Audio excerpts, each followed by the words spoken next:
Vous êtes heureux en fait de cette économie de guerre? Oui, je suis heureux. C'est pour ça que j'ai développé ce thème de 30 glandeuses. Glandeuse. Nous, Européens, on est devenus des glandeurs, on est devenus des autostoppeurs à dire on va faire travailler le reste du monde et nous, on sera relax. On parle que de terres rares, mais ça relève de la fake news. Une souveraineté, ça n'existe pas dans le jour. Tout le monde est dépendant. Je ne crois pas une minute à une paix en Ukraine. Je dis le risque pour l'Europe, si elle ne s'organise pas, si elle ne s'unifie pas, c'est que nous allons être yéménisés. Il faut quitter l'Europe, nous, les jeunes.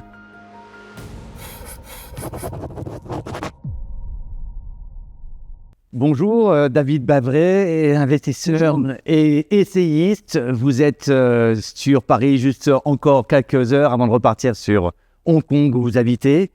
J'ai lu ce livre exceptionnel, vraiment, ça m'a vraiment touché. J'ai lu d'ailleurs 2 fois pour bien comprendre toutes les phrases en bord. Il n'est pas clair s'il faut le dire 2 fois, c'est pas bon ça. Il est très clair, mais il est très dense. Mais ce qui m'a touché d'abord, c'est ce titre. On a l'impression que vous réjouissez que nous rentrions en économie de guerre, avec un point d'exclamation. C'est ça? Vous êtes heureux en fait de cette économie de guerre? Alors oui, je suis heureux, mais il faut définir économie de guerre. Je suis heureux parce qu'on rentre dans un nouveau cycle. Et les nouveaux cycles, moi, ça m'intéresse toujours quand il faut tout reconstruire. L'économie de guerre, c'est pas la guerre. D'accord. Première chose, c'est le moyen d'éviter la guerre. Deuxièmement, c'est pas seulement l'industrie de la défense, comme veulent nous le faire croire les hommes politiques, 2-3% du PNB et tout le reste à pas agir. Non, l'économie de guerre, c'est vous et moi.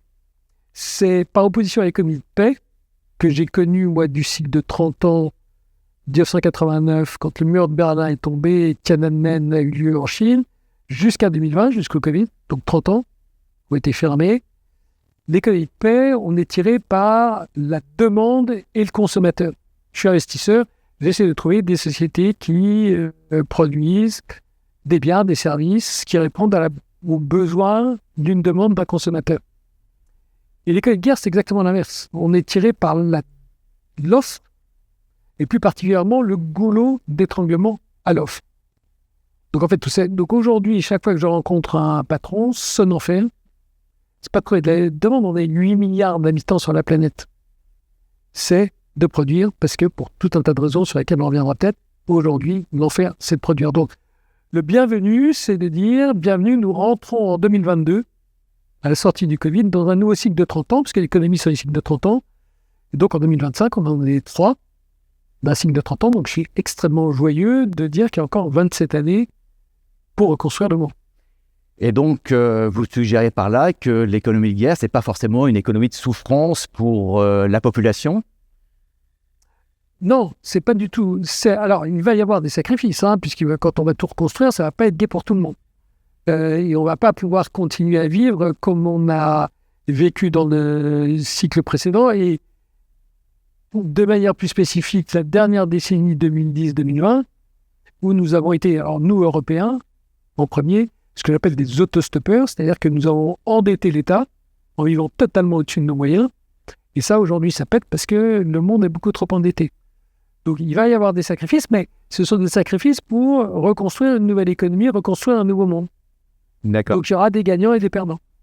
Alors, avant de continuer, je voudrais vous demander, est-ce qu'à la fin de notre entretien, vous accepterez de dédicacer ce livre de façon à ce qu'on puisse l'offrir à l'un de nos abonnés qui nous laissera le commentaire plus intéressant sur cette interview? Alors, j'adore les commentaires. Moi, c'est justement tout l'intérêt que je vois. Je suis sur LinkedIn. On peut me contacter à tout moment.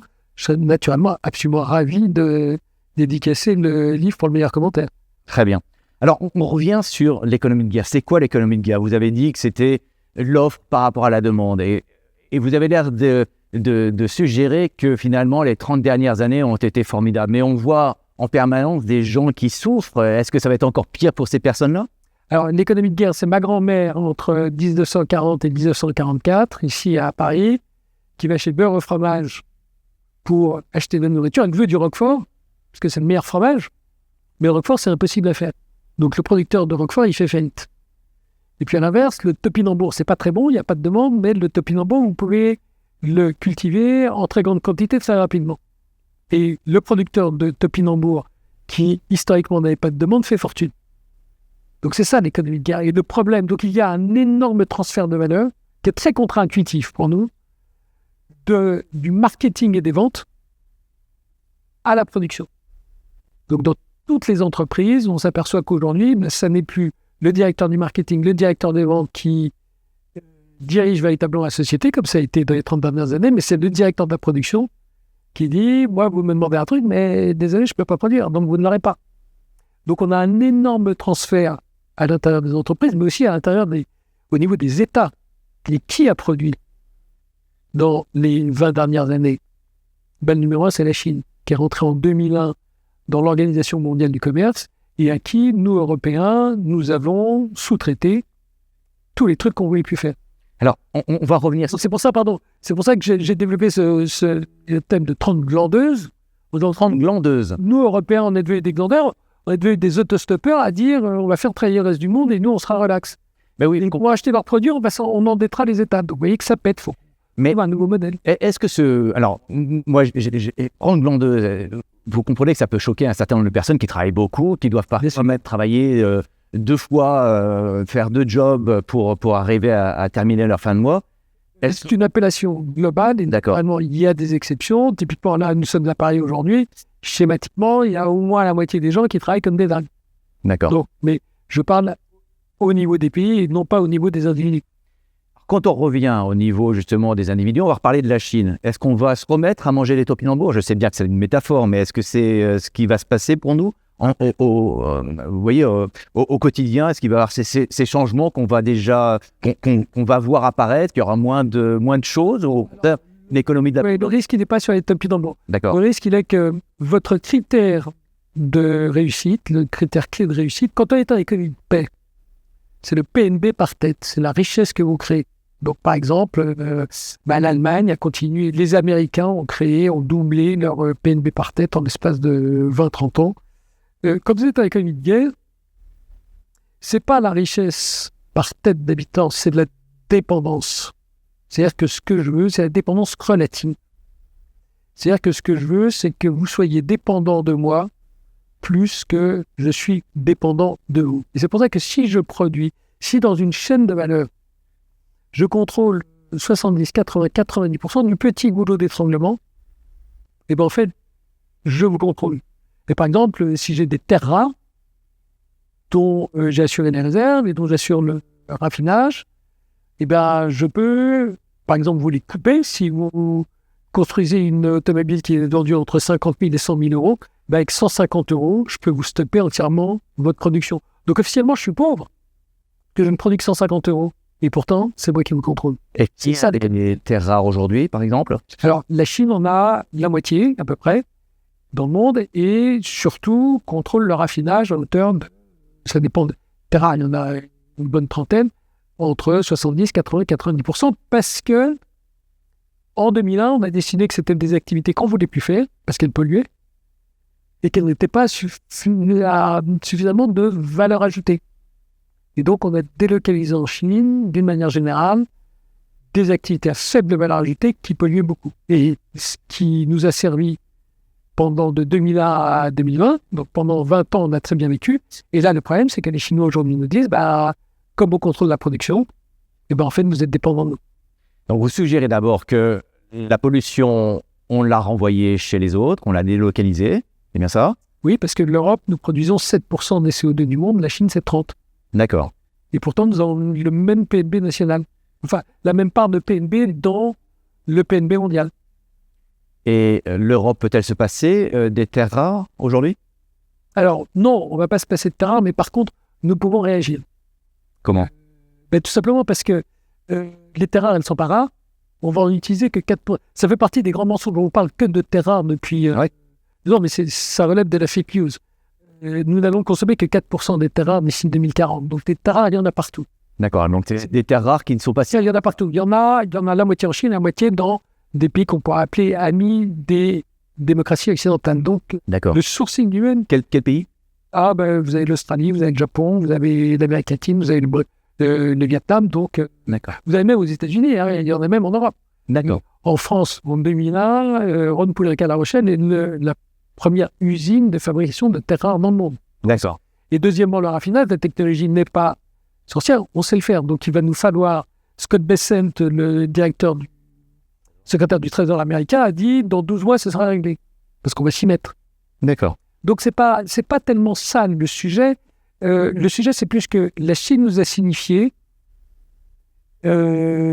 notamment dans sa rencontre historique, on y reviendra peut-être avec entre Xi et Trump en Corée il y a quelques semaines, que désormais, il y avait une co-hégémonie dans le monde. On passe d'une super hégémonie américaine, qui est essentiellement basée sur la finance et sur le dollar comme monnaie de réserve, à une co-hégémonie parce que les Chinois ont la super hégémonie du manufacturing, de l'industrie. La Chine aujourd'hui, c'est 35% du manufacturing mondial. 35%. 35%. Ce qui veut dire que beaucoup est du B2B, donc on n'est pas au courant, mais ça veut dire que dans quasiment toute chaîne de valeur de production industrielle, à un moment, vous êtes obligé de passer en Chine.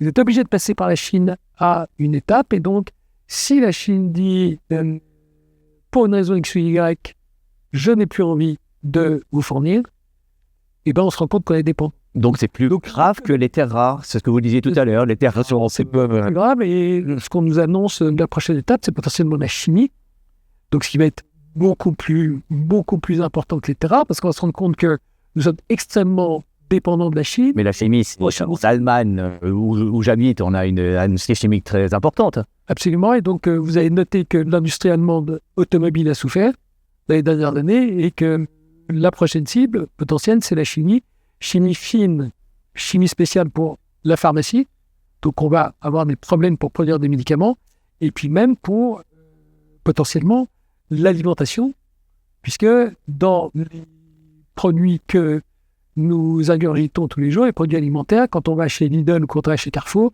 et ben en fait, nos produits sont bourrés de produits chimiques. Donc une large partie dépendent d'étapes intermédiaires en Chine, où la Chine a la pleine maîtrise. On va revenir là-dessus. Alors, mais je voudrais revenir aussi sur la Chine. Donc, on a vu cette expansion depuis Deng Xiaoping, qui a été vraiment le père de cette croissance chinoise, avec des sociétés, une société traditionnelle qui, du jour au lendemain, s'est enrichie, des classes pauvres qui sont devenues moyennes. Ça continue, ça ? La population va continuer, chinoise va continuer à s'enrichir, comme c'était le cas auparavant ? Alors, il y a une rupture en 2022. Et c'est pour ça que... Pourquoi 2022 ? Quand je vous dis qu'on commence un nouveau cycle de 30 ans, oui. 2022 est une année totalement charnière, parce qu'il y a deux fractures. La guerre d'Ukraine, que nous, Européens, on a quand même fini par comprendre, et qu'on n'avait absolument pas anticipé. Et puis le 20e congrès du Parti communiste à Pékin, qu'on continue d'ignorer, parce que nous, Européens, on ne s'intéresse pas suffisamment à la Chine. Et le 20e congrès, le président Xi est arrivé et a demandé un 3e mandat, ce qui n'était pas dans les usages du pays qui normalement limitait les mandats à seulement deux périodes, et en disant aux États-Unis, c'est le fait qui achète la politique, donc c'est la plutocratie, ce qu'on voit avec le président Trump aujourd'hui, et en Chine, comme en Russie, c'est la politique qui doit contrôler l'argent. Et donc, ce que nous avons, c'est en 2022, c'est la rupture de ce qu'on appelle le PPP, donc le partenariat public-privé. Si vous voulez comprendre le succès de la Chine de 1980 à 2020, donc 40 années de croissance incroyable, avec 600 millions de gens qui vont sortir de l'extrême pauvreté, c'est que vous avez l'association des meilleurs technocrates du monde, qui font des bruits très forts en matière d'infrastructure et qui mettent à disposition du sang privé le plus capitaliste au monde. Il n'y a pas plus capitaliste qu'un entrepreneur privé chinois. Et ça casse en 2022 parce que le président Xi dit le capital privé doit être sous contrôle étatique. Et donc, ce que nous avons depuis 2022, c'est une croissance chinoise beaucoup plus faible, qui est affichée à plus 5%, mais tous les gens sérieux se rendent compte que le chiffre est bidon, que la vraie croissance en valeur, elle est de l'ordre de entre 1 et 2%, parce que la croissance n'est plus tirée que par le capital public. Mais quel est l'intérêt alors pour la Chine de contrôler ce capital si ça a pour corollaire de réduire ensuite la croissance ? C'est l'intérêt du parti, c'est le maintien du parti au pouvoir. Puisque ce qui est important, c'est de comprendre le timing. la Chine a atteint 10 000 $ de PNB par tête, ce qu'on appelle dans le jargon le piège du revenu intermédiaire. Pour créer une richesse par habitant supérieure à 10 000 $, vous devez passer de l'industrie, par définition à une création de valeur qui est limitée, au service. C'est-à-dire qu'en gros, un avocat, un banquier, un médecin crée plus de valeur perçue qu'un simple ouvrier sur une chaîne de montage. Et quand vous passez, donc c'est très difficile à faire. Il y a beaucoup de pays qui n'y sont pas arrivés. La Russie, le Brésil, l'Amérique du Sud, l'Afrique du Sud n'y sont jamais arrivés. Et quand vous y arrivez, Taïwan, Corée du Sud dans les années 90, vous devenez une démocratie. Puisque une usine, c'est très dictatorial. Vous avez un chef qui dit vous êtes tous à faire la même chose sur le manufacturing floor. Et le service, vous voulez un appareil dans un café, on va vous dire vous voulez un café, est-ce que vous voulez du sucre, est-ce que vous voulez un nuage de lait. Donc, votre libre arbitre est développé par les activités de service, où votre client n'arrête pas de changer, donc vous devez vous adapter. Et à un moment, vous transférez ça au domaine politique. D'accord. D'où la nécessité pour le gouvernement chinois d'accélérer la mainmise sur les libertés politiques individuelles pour continuer une croissance économique qui va être plus faible, mais qui va être mieux contrôlée par le gouvernement. Alors, on va encore rester un petit peu sur la Chine avant d'aller ensuite s'aventurer vers les États-Unis et vers la Russie.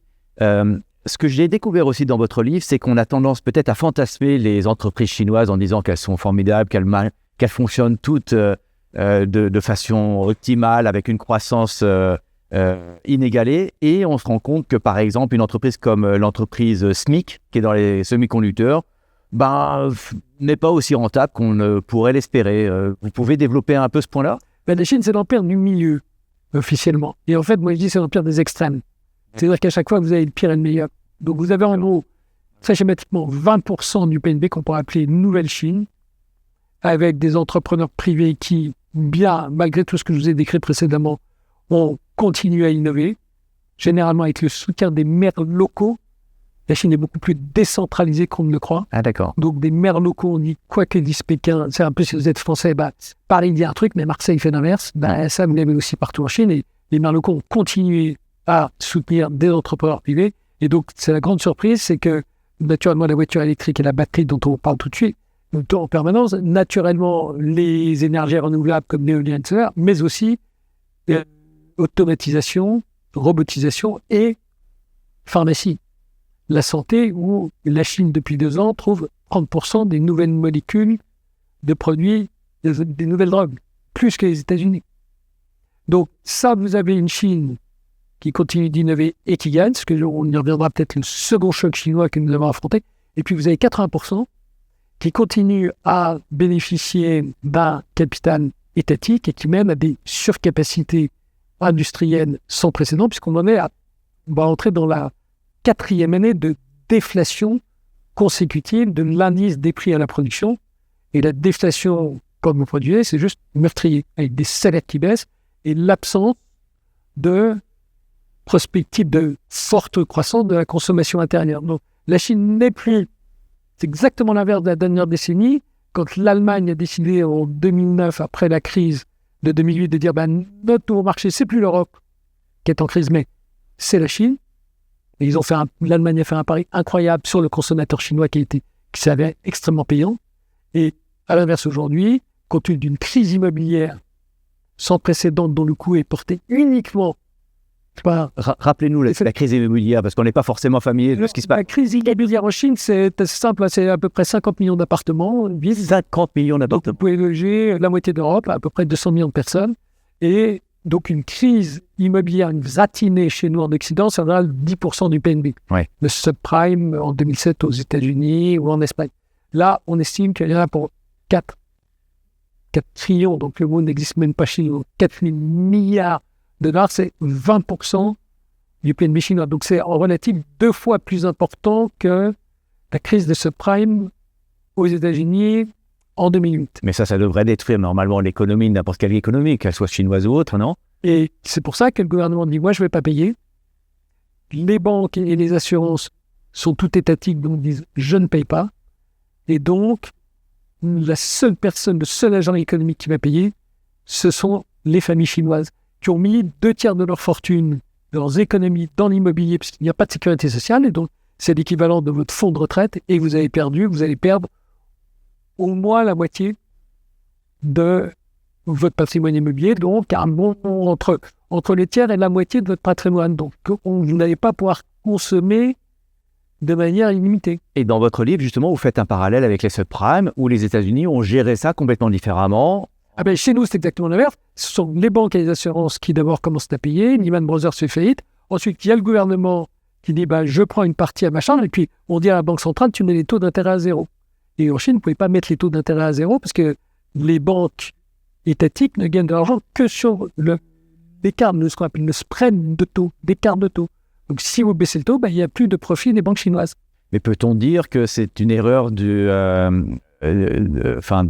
Xi Jinping de faire payer les ménages Non, c'est un choix d'économie de guerre. D'accord. L'économie de guerre, c'est ce que les Chinois appellent la double circulation. C'est une pression sur votre population de manière à ce qu'elle consomme. C'est Churchill, du sang, de la sueur et des larmes. Donc aujourd'hui, la consommation chinoise doit être autosuffisante. Je ne veux pas, vous vous souvenez, je ne veux pas dépendre de vous.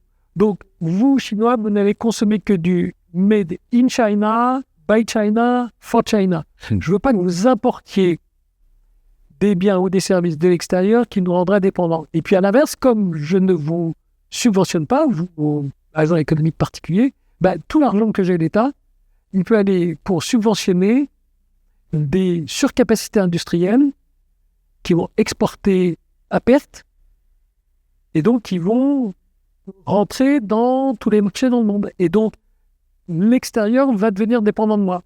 Donc, vous voyez, moi, autosuffisance de la consommation locale, je ne dépends de personne, et exportation de surcapacité industrielle subventionnée à perte, tout le reste de la planète va être dépendant de moi. Donc en économie de paix, la Chine perd, puisque moi je vous dis que son PNB croît seulement entre 0 et 2%, donc je dis, ils ne rattraperont jamais les Américains.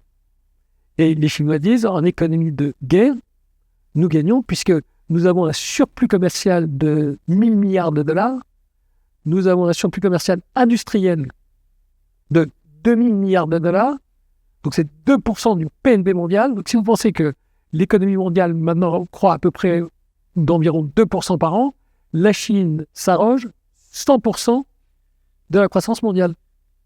Donc j'ai piqué le business des autres, c'est moi qui gagne. Et ils sont tous dépendants de moi. Et y a-t-il un risque que les Chinois se révoltent? Est-ce qu'ils ressentent cruellement aujourd'hui dans leur portefeuille C'est toute la question. Vous voyez bien que ce modèle qui est très déséquilibré a deux limites. Un, est-ce que ma population locale un jour va se rebeller? Et là, la manière dont je la tiens, c'est que je lui dis, naturellement, la vie n'est pas gaie, je ne prétends pas qu'elle soit gaie. Mais je dis que c'est exactement Churchill, c'est du sang, de la sueur et des larmes pour qu'en 2049, nous soyons numéro 1 mondial devant les États-Unis et nos enfants seront bien mieux que nous et les petits bébés américains aujourd'hui seront à genoux devant nos enfants. D'accord, mais... Et puis, la seconde limite, c'est est-ce que le reste du monde va accepter de se faire envahir de produits chinois? Donc les États-Unis ont déjà répondu non, sous M. Trump. Et nous, toute la question, donc les Chinois disent c'est pas grave parce qu'on va venir envahir l'Europe.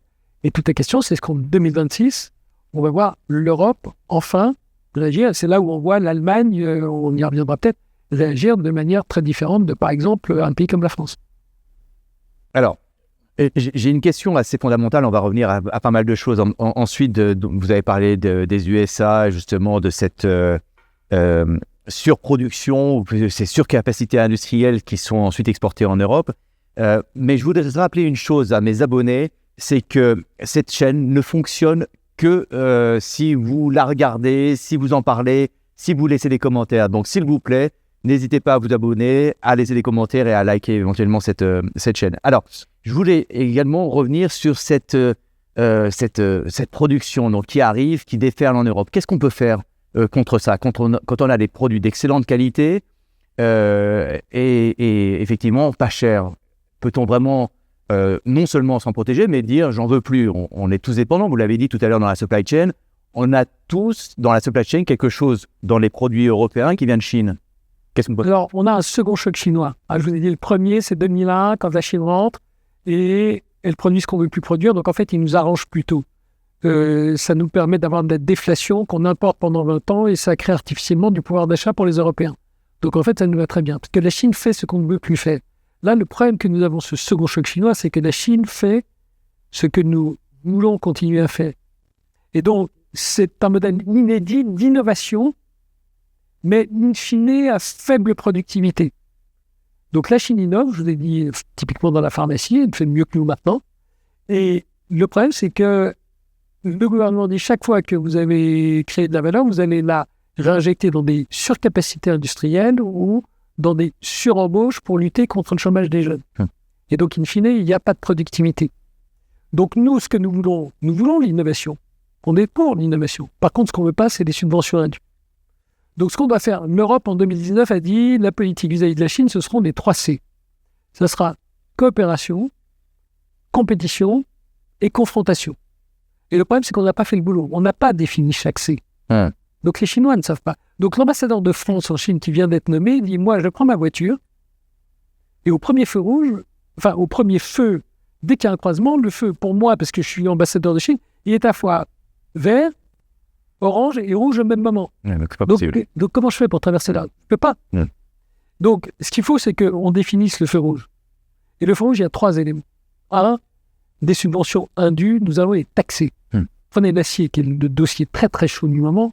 On estime, le CDE estime que les subventions reçues par l'acier chinois, du gouvernement chinois, sont 10 fois en relatif par rapport aux nôtres. Donc les 9 points, les 9x de différence, nous allons les taxer en importation. Deuxièmement, le CO2. Le CO2, comme juste pour finir, le CO2, 7% chez nous, 30% en Chine. Chaque fois qu'il y a un CO2 qui rentre, on va le taxer à 80 €, qui est notre tarif, et on va dire ce tarif, dans le temps, il va monter à 100, 150, 200, parce que c'est la seule manière de... À nos standards à nous, à nos standards de valeur. Et on ne va pas faire cet ajustement seulement sur 2% des valeurs des importations en provenance de Chine. Ce qu'on fait aujourd'hui, on va le faire sur 100%. Et puis le troisième élément, c'est ce qu'a annoncé le chancelier Merckx la semaine dernière, c'est qu'il y a un élément de sécurité parce que nous sommes dans l'économie de guerre et que donc nous n'avons plus acheté de produits chinois qui présentent un danger de sécurité. Donc le chancelier Merckx la semaine dernière a dit « Je demande à ce que tous les équipements Huawei soient retirés des infrastructures télécom en Allemagne. » Et malheureusement, on va dire aux Chinois, compte tenu de la manière dont vous vous comportez, et bien effectivement, chaque fois qu'il y a un risque de sécurité, on ne va pas le prendre. Alors, on comprend bien, on a l'impression qu'on se rapproche un petit peu justement de ce qu'a fait Donald Trump en décidant unilatéralement d'interdire l'importation des véhicules électriques aux États-Unis.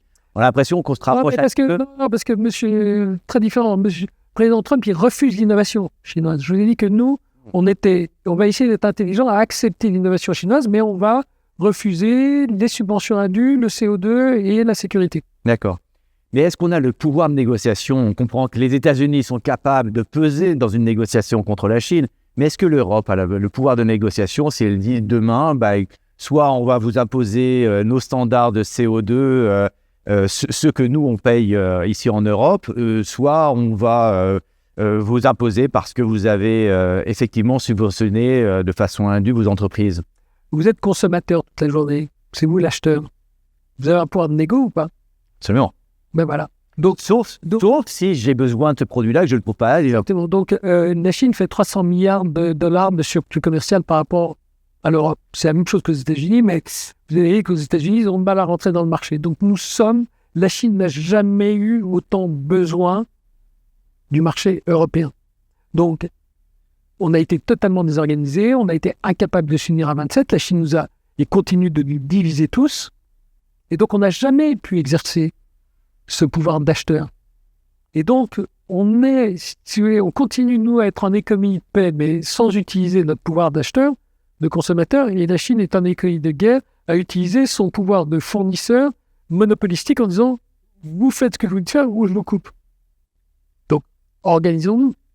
Et donc, c'est pour ça qu'il faut réformer totalement la gouvernance à Bruxelles et dire, par exemple, si le président Macron va tout seul en Chine, comme il va le faire au mois de décembre, naturellement, il n'a aucun pouvoir de négociation. Donc, toute visite en Chine doit être une visite orchestrée du chancelier Merckx avec le président Macron et avec Mme von der Leyen. Et on va voir les Chinois en disant, on est tous ensemble. Alors, justement, vous parlez de mon chancelier Friedrich Merz. Est-ce que vous allez... Alors, vous n'avez pas le béret du... mais bon. Il est bien made in France. Mais donc, est-ce que le chancelier Friedrich Merz, c'est celui aujourd'hui qui mène la danse en Europe, hein? Alors, ça, on va le voir, hein, parce que c'est l'agenda 2030 qui va nous donner la réponse. Mais ce qu'on voit, c'est que l'Allemagne a incontestablement une carte unique à jouer. Tout simplement parce que l'Allemagne se retrouve dans la position de la Chine en 2009. C'est-à-dire que dans une période où tous les États sont surendettés, nous avons 300% de dette publique plus privée, 300% de PNB partout dans le monde. Il n'y a qu'un pays qui n'est pas surendetté, c'est l'Allemagne, et qui a une marge de manœuvre. Et la Russie. Non, mais la Russie, c'est différent, parce que la Russie, certes, n'est pas endettée, mais on ne va pas faire énormément de commerce avec elle. Donc, c'est pas la même chose. Puis, c'est juste 2% du PNB mondial, l'Europe, c'est 20. Enfin, 18. Donc, Frédéric Merz a 1000 milliards d'euros, de la même manière que la Chine, en 2009, avait 600 milliards de dollars à mettre sur la table. Et la Chine l'a gaspillé dans de l'immobilier, dont je vous dis aujourd'hui qu'il est vide.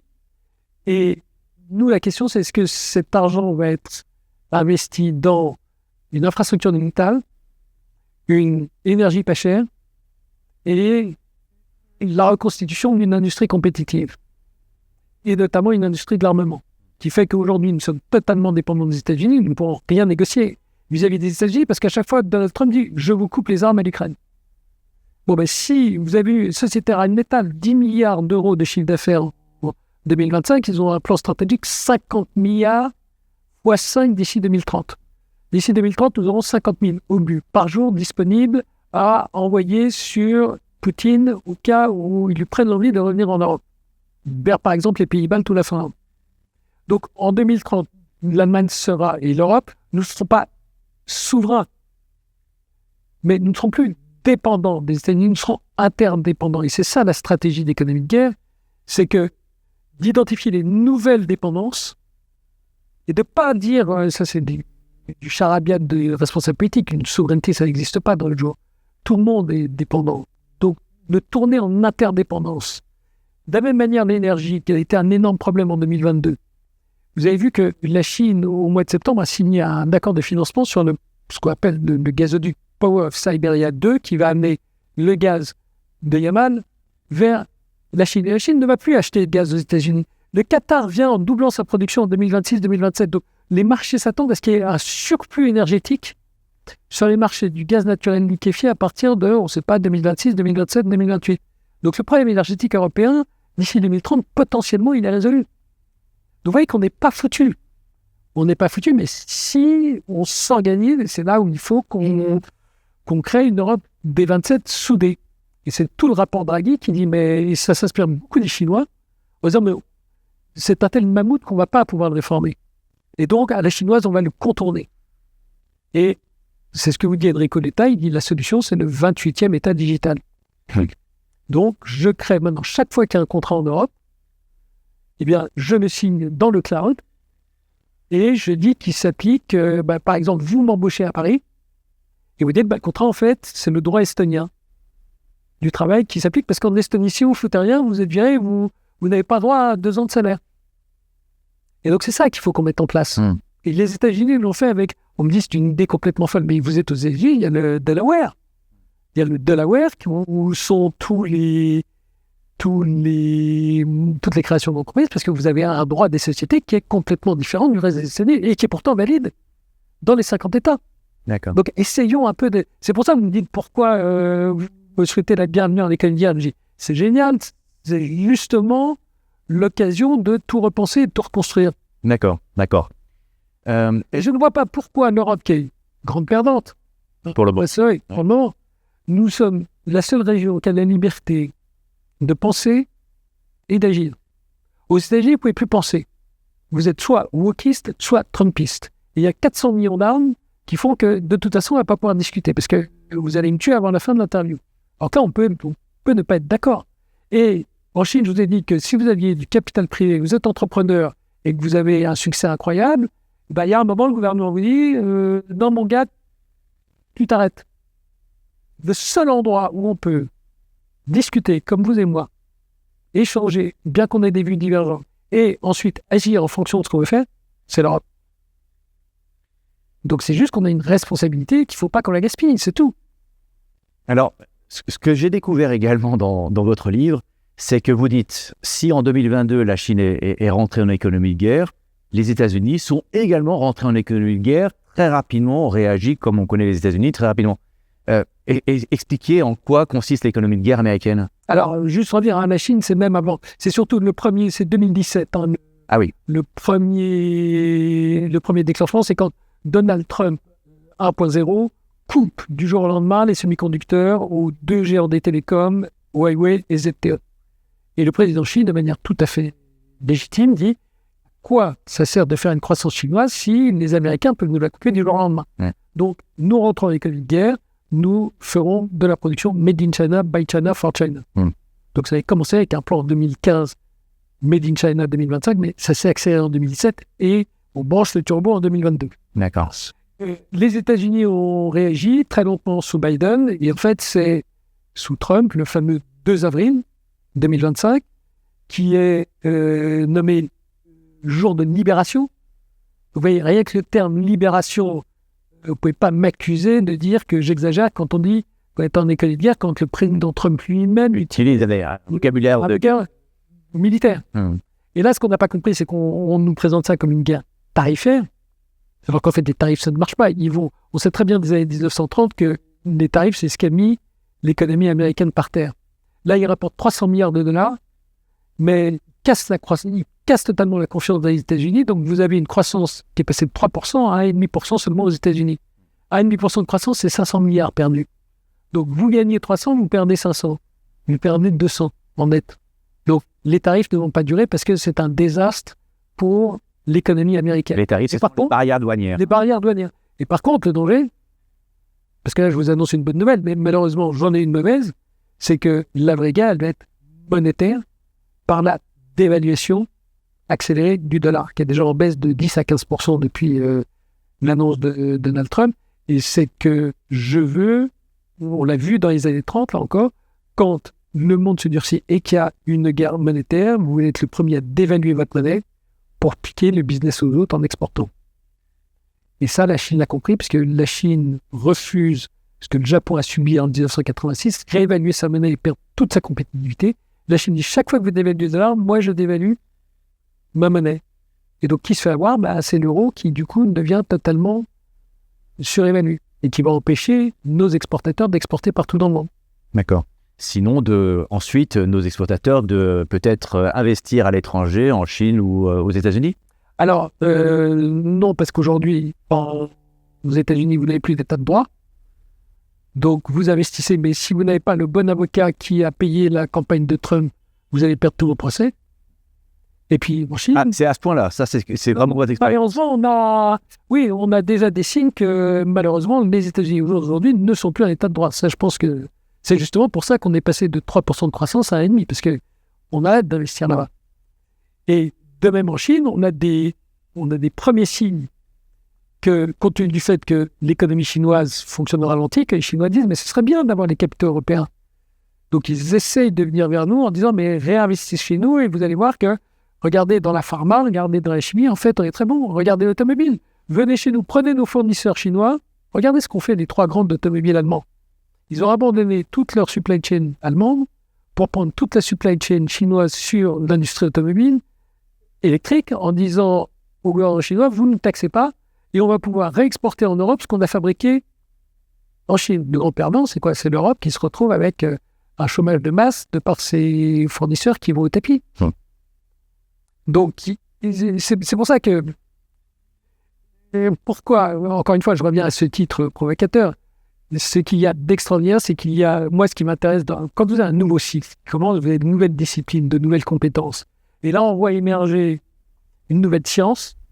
Alors, sur les anglo-saxons qui l'ont définie en géoeconomics, c'est le fait que la géopolitique et le business fusionnent. C'est-à-dire qu'on a fait de la géopolitique, ça a été un truc de prof d'université, qu'on dit, mais les gens du business sont... Ce qu'ils font n'a aucun intérêt intellectuel, c'est juste exécuter. Et puis les gens du business disaient, mais des super politologues qui sont incapables qui la veille me disent qu'il n'y aura jamais de guerre d'Ukraine, on laisse tomber. Et là, on s'aperçoit qu'aujourd'hui, vous ne pouvez plus faire de business sans comprendre la géopolitique et que vous ne pouvez plus faire de géopolitique sans comprendre le business, parce que c'est là que ça joue. Et donc, c'est ça qui est passionnant, c'est ça qui m'occupe, parce que c'est une nouvelle discipline qui vient de commencer et donc qui va nous occuper, moi, encore 27 ans, pendant ce cycle de 30 ans. Tout à l'heure, vous disiez que les Européens avaient comme levier vis-à-vis de la Chine d'être des consommateurs et de pouvoir bloquer leur consommation, essayer de le souhaiter. Qu'est-ce qu'on a comme levier vis-à-vis des États-Unis quand on sait qu'ils peuvent exercer un chantage sur la défense de l'Europe via l'OTAN, par exemple, en disant on se désengage complètement si vous continuez avec vos règles digitales, par exemple, ou d'autres règles. C'est ma compréhension de la stratégie de Frédéric Merz, c'est de dire jusqu'en 2029-2030, en réalité, nous n'avons aucun levier. D'accord. Parce que chaque fois qu'on va aller négocier un truc chez Trump, il va dire je me coupe les armes à l'Ukraine. Donc, et c'est la raison. Moi, j'ai notre chapeau pendant 4 Je ne crois pas une minute à une paix en Ukraine. Je n'y crois pas une minute. Il y aura ce sur quoi il faut se battre, c'est un cessez-le-feu, comme en Corée. Parce que vous ne pouvez pas signer. DMS. Vous n'allez pas faire confiance au président Poutine sur un traité de paix. Par contre, un cessez-le-feu, oui, ça peut se faire. Mais simplement, donc, qui dit cessez-le-feu dit qu'il faut qu'on se réarme et que donc, on a besoin des États-Unis jusqu'à ce que nous ayons, et l'Allemagne, 2029, c'est 3,5% de PNB, c'est 180 milliards d'euros qui vont aller dans la défense. Donc, il y a quand même moyen de développer un certain nombre d'armements, surtout quand vous avez des Ukrainiens qui seulement avec 20-30 milliards fabriquent entre 4,5 et 5 millions de drones qui, aujourd'hui, abattent 60% des cibles que nous touchons en Russie. Donc, il y a aussi une révolution technologique avec des disruptions dans le domaine militaire où nous pouvons réduire de manière dramatique, grâce à la technologie, le coût de la guerre sur le plan technologique. Alors justement, on va rester sur la guerre parce que ça m'a aussi intéressé. Vous dites que la guerre Ukraine-Russie a été mal comprise et que, en fait, derrière, c'est la confrontation USA et Chine. Vous pouvez expliquer ? Ben oui, parce que qui en profite ? À qui profite le crime ? La Chine pille la Russie. La Chine obtient des hydrocarbures de la Russie à vil prix. Prenez une perspective historique. En 1950, ce sont les Russes qui envoient les Chinois au front, se faire tirer dessus par les Américains en Corée pour s'attaquer à l'Occident. Aujourd'hui, ce sont les Chinois qui envoient les Russes. Alors, c'est pas eux qui l'ont fait, mais il s'est trouvé que c'était pas leur volonté, mais compte tenu de la manière dont les choses ont tourné avec leur opportunisme, les Chinois disent « mais c'est génial pour nous. On envoie les Russes au premier rang se faire tirer dessus par l'Occident, on a le pétrole et le gaz pas cher, mais c'est parfait. Et nous, Chinois, dès qu'on rate un batch de production, on l'envoie en Chine. Je rappelle dans mon livre que le taux de défaut des puces électroniques envoyées de Chine vers la Russie était de 2% avant la guerre d'Ukraine et de 40% aujourd'hui. Donc ça, c'est le côté chinois. Le côté américain, vous voyez que, on l'a dit précédemment, les États-Unis nous vendent leurs armes une fortune. Ils nous vendent leur gaz naturel liquéfié 5 fois le prix que l'Allemagne payait à Poutine. Ils nous vendent leur logiciel, et notamment avec l'intelligence artificielle, ça n'a que accélérer une fortune. Et puis, sous Biden, ça s'est un peu stoppé avec Trump, mais sous Biden, il y avait le programme IRA qui, avec tout l'argent qui se faisait, il subventionnait les boîtes européennes pour qu'elles aillent investir aux États-Unis de manière à ce que l'Europe se réindustrialise. Donc, le grand méchant, c'était pas Trump, c'était Biden qui a lancé cette IRA, cette Inflation Reduction Act. Vous l'appelez grand méchant, moi je dis c'est à quelqu'un qui a un pays à gérer et qui a des intérêts à gérer et qui dit si les Européens sont vieux, riches et naïfs... Et l'Europe n'avait pas lancé un programme équivalent ? Alors si, Thierry Breton a lancé un programme Covid de 750 milliards qui est allé seulement dans les programmes sociaux. Donc vous aurez noté que quand on vous dit que l'Italie et l'Espagne boom, aujourd'hui, c'est un mensonge total. L'Espagne a reçu 150 milliards de subventions de l'Europe et l'Italie 200 milliards. Donc, vous pouvez n'importe quel pays européen, si vous lui donnez 150 ou 200 milliards gratuits, bien évidemment, pendant 2-3 ans, il va vous faire 2% de croissance. Mais il y a zéro gain de productivité et malheureusement, pour le futur de l'Europe, c'est totalement bidon. Alors, il y a une phrase aussi qui m'a choqué dans votre livre. Alors, vous dites, et je pense que vous avez parfaitement raison, que les grandes puissances ne s'affrontent plus directement, et vous prédisez un destin à la Yémen pour l'Europe. Expliquez ce que vous... Alors, je parle de yéménisation de l'Europe. Yéménisation, oui. Quand vous avez deux grandes puissances, quand vous avez le piège de Thucydide, que vous avez deux grandes Le piège de Thucydide, c'est-à-dire que la puissance numéro 1, historiquement, ça remonte à Sparte et Athènes, quand il y a une puissance numéro 1 qui se fait défier par la puissance numéro 2. D'accord. Il faut trouver un nouvel équilibre. D'accord. Et donc, en général, quand vous avez deux puissances qui s'affrontent, elles ne se battent pas directement chez elles. Elles se battent dans une géographie tierce. Et donc, je fais référence dans mon livre au conflit qu'il y avait à une époque, quelques années, entre l'Arabie Saoudite et l'Iran. Et ils se battaient au Yémen.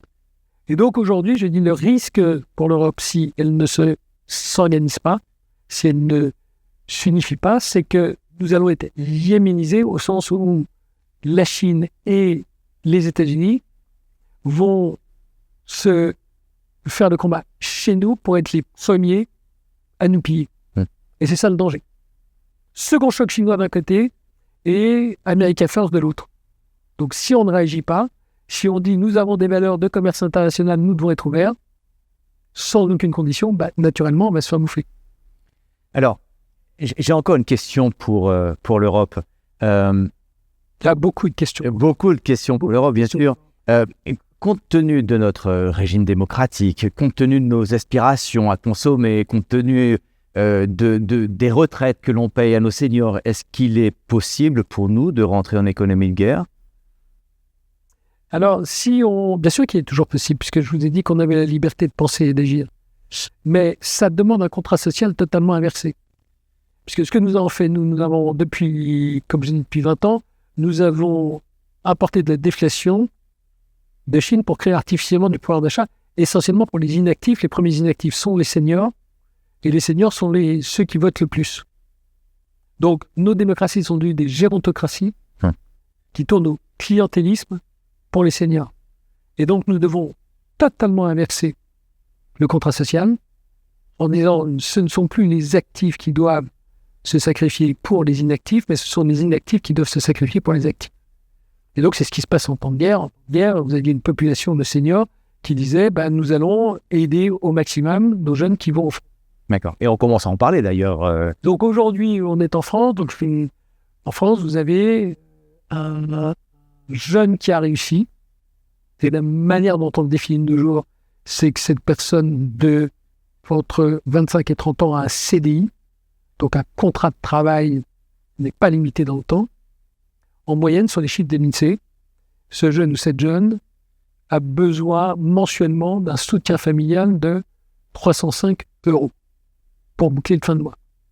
Et pendant ce temps, vous avez des retraités qui en moyenne touchent 2000 €, c'est-à-dire plus que le salaire médian des actifs, et des retraités qui économisent 25% parce qu'ils pensent que les retraites vont péter un jour. Donc les retraités économisent 500 € par mois, en disant ça a pété demain, et il manque 305 € aux jeunes pour vivre.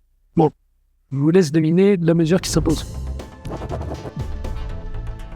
Je voudrais terminer par une rubrique qui s'appelle la rubrique oui, non, Jein. Parce qu'en Allemagne, où j'habite, le Jein, c'est le ni oui, ni non, mais c'est un vrai mot qui est utilisé. Alors l'idée, c'est de répondre assez rapidement. L'Europe est en train de passer en économie de guerre. Nein.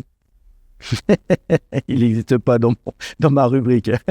Donc non, l'Europe a autant à craindre des USA que de la Chine. Oui. La Chine va prendre le leadership sur les USA.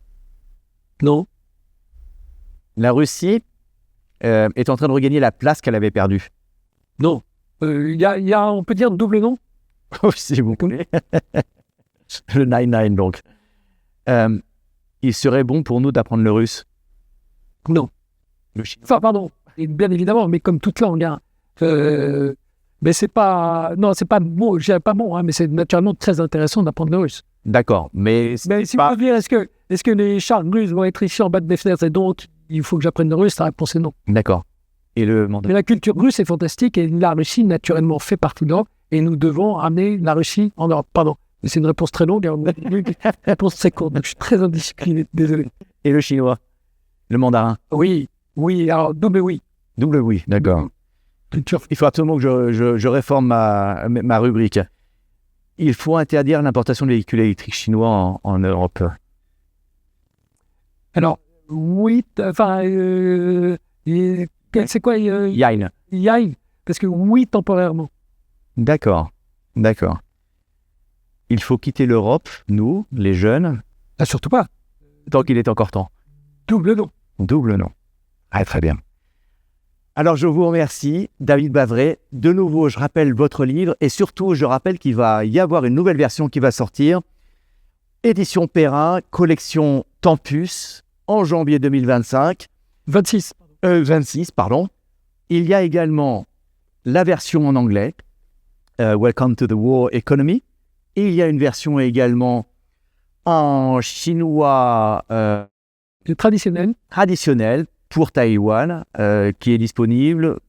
Et pour tous nos amis chinois. Pour tous nos amis chinois, exactement. De nouveau, merci beaucoup de m'avoir accueilli aujourd'hui et bon retour à Hong Kong. Eh bien, grand merci. Grand merci. Merci encore. Merci d'avoir suivi cet entretien jusqu'au bout. Ça, c'est mon autre chaîne principale qui s'appelle Sur le fil, où vous pouvez retrouver des vidéos didactiques touchant de sujets géopolitiques. Elles sont vraiment incroyables, ça vaut le coup d'y jeter un œil. À bientôt.